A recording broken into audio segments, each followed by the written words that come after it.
lalabs, magluluto po tayo ng adobong sitaw. So, ito po, mayroon po akong paminta at saka salt, vinegar, soya sauce, and of course, hindi mawawala yung ating mantika.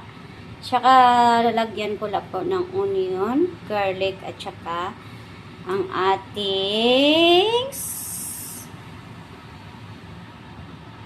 ginger. Kaya yun mga lalabs. So, ayan, magluluto na po tayo sa simpleng pa-recipe natin. Tutulungan niyo po ako mga lalabs. Tutulungan niyo akong panoorin. Ayan, agoy. Ang init talaga ng ating oil dahil naglagay na po ako ng oil sa ating kalahay. Ayan, magsimula na po tayong magluto. Siguradahin natin masarap ito. Ayan. So, ilagay na natin yung ating pa-garlic. Ayan. Lutong-lutong kaagad mga lalab kasi mainit na ating mantika. So, hindi natin lalagyan po natin ng onion. Hindi na po natin ito mga lalab lagyan ng tomato. Kung gusto nyo sa kamatis mga lalab, pwede na rin kayong maglagay ng kamatis. Para sa ganon, pangdagdag lasa po yun. Ayan, sa ating mga palalab. So, ganon lang kasimple gumawa ng ating pa-recipe na sitaw. So, ganun lang ako simple maglagay mga lalab. So, pagkatapos nito, ilagay na lang natin yung ating, ayan, yung ating pinaka-gugusto sa lahat is ang ating sitaw. Ayan. Alam niyo mga lalab, si Prexy Joy po hindi mahilig mag-antay-antay ng mga niluluto. Kaya ang ginagawa niya, lahat nilalagay niya po. Dito, lagyan natin ng paminta.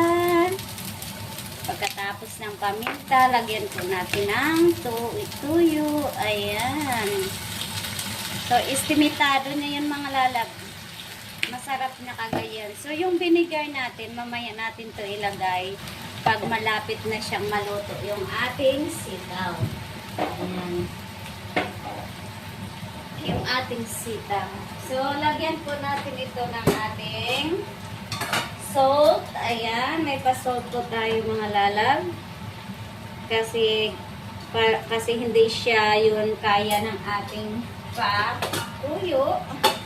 At saka konting sugar. Ito po ay nagbibigay ng masarap na timpla yung ating sugar. Huwag niyong damihan ng sugar mga lalab kasi hindi naman magasarap pag matamis yung ating gulay. Dapat maasim-asim na maalat-alat at saka katamtaman yung timpla. So, ayan. Pagkatapos nito, lalabs, lalagyan po natin ng tubig. Para sa ganon, green na green pa po yung ating sitaw. Ayan. At saka may kunting sabaw. Pero, kasi sa akin, mahilig ako sa dry. Pero, yun ang ginagawa ko lang. Ayan.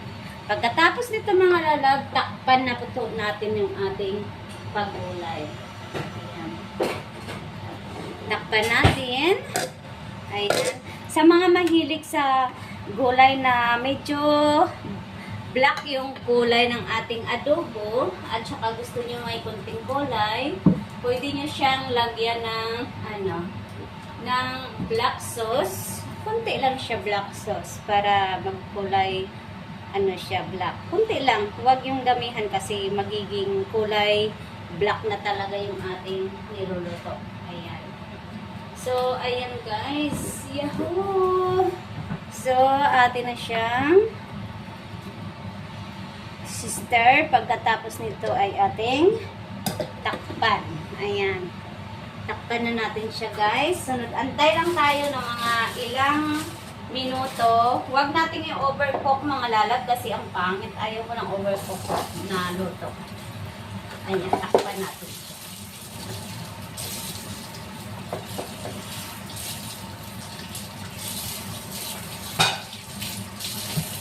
Takpan natin yung niluto natin. Ayan. So, So, ayan, antay lang tayo mga around 5 minutes or 10 minutes. Ganun na siya. Pwede na natin buksan. Actually, 5 minutes lang mga lala. Mas masarap pa rin ang gulay na hindi masyadong luto. Dapat hindi siya overcook para madimdiman natin yung sarap ng gulay. So, mga lalab, ito na. Kumukulo na yung ating sitaw. Adobong sitaw. So, takpan ulit natin. Mamaya-maya na natin lagyan ng ating vinegar.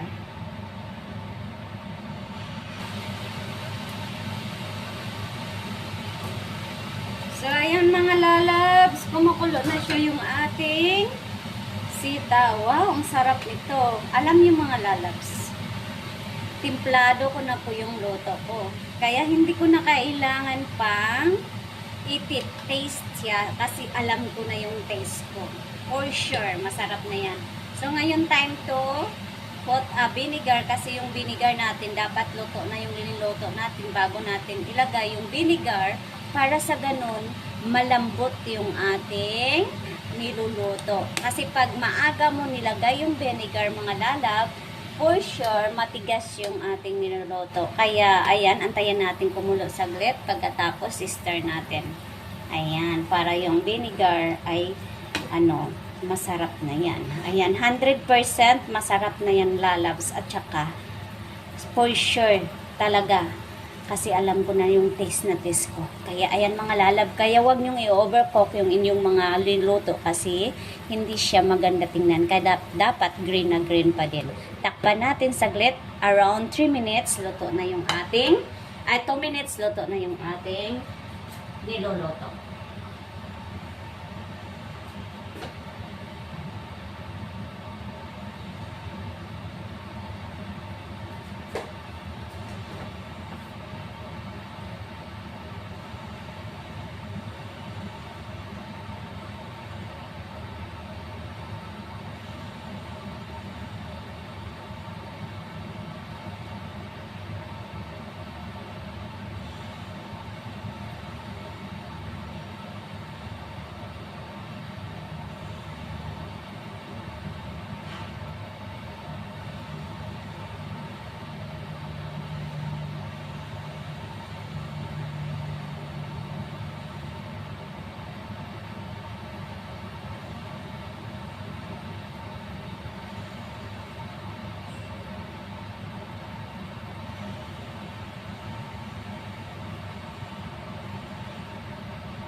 So, ayan na mga lalabs. Ayan na mga lalabs. Luto na yung ating sitaw. So, ngayon mga lalabs, pwede na natin siyang i-turn off yung ating fire kasi luto na yun siya. 100% na luto niya siya mga lalabs.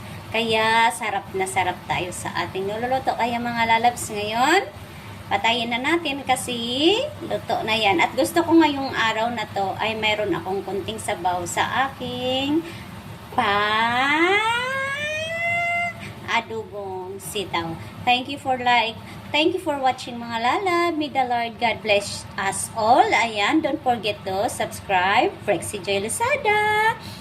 Comments, like, and share if you want in my video. And click the notification bell so that every uploaded my videos you have updated. This is my adobong sitaw. Yummy, yummy, and wonderful cook. Wonderful cook. Ayan, is simple, but masarap at mabubusog ka na. Samahan ng masarap na kanin na niluluto ko pa. Ayan. So, thank you so much everyone. And see you again in my next cooking vlog. Ayan, salamat. And may the Lord God bless us all. Thank you for watching.